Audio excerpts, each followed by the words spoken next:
Destiny of the Diamond Princess by Sherry Winston. This book is not really targeted to me. I know you were thinking, oh, it is, but here's the thing about this. Kids who know, and if you are a black girl between 4th grade through 7th grade, this is your jam.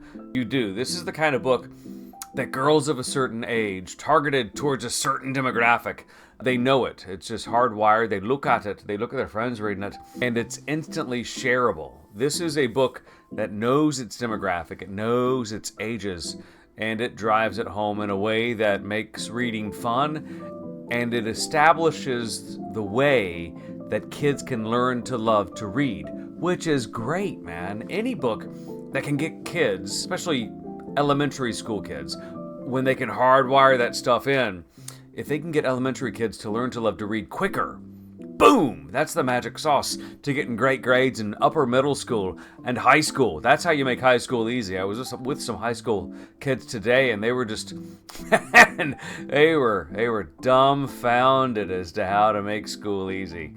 And I was trying to explain to them that we can't need a time machine to make their high school experiences now easier, and that should have happened when they were 7 or 8.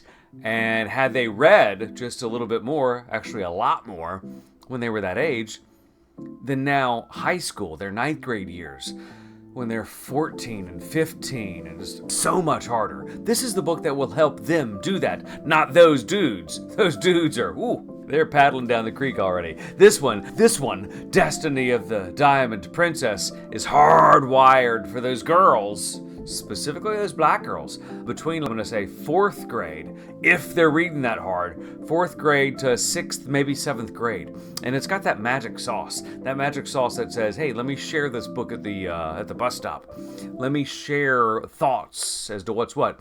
Because the title character, Zahira Grace, she is adopted, and she's like, hey, where's my real family, blah, blah, blah, blah, blah. She gets a DNA test for her birthday, and boom! She gets that DNA test, and she's like, oh my goodness, my grandfather is an African prince. And the African grandfather comes over, and he's like, oh, yeah.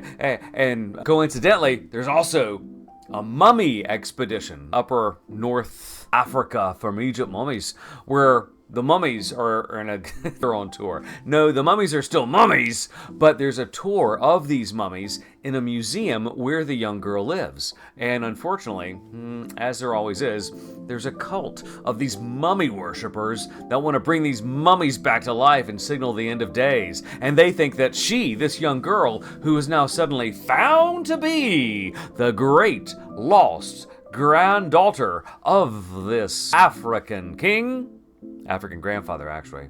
They think she's the key to it all. Anyway, it's a little more mysterious, and just a little touch of Indiana Jones in there that's going to push in that action for those girls that need the action as well as the adoption intrigue and just the familial bonding of it all. It's not enough to say if you want an action book, this is your jam, but it's enough to say it's a well-written, well-paced book for girls who are learning to love to read in... Did you get those grades? Yeah, you got them. 4th grade all the way through 7th grade. It's that best friend book that girls need in that time. It is Destiny of the Diamond Princess. Is it the Princess Diaries with just a little bit more of an African twist? You could say that, but I don't know what you want to say. It's a great book for those girls who know that they know. And this is Trey with Daddy Mojo.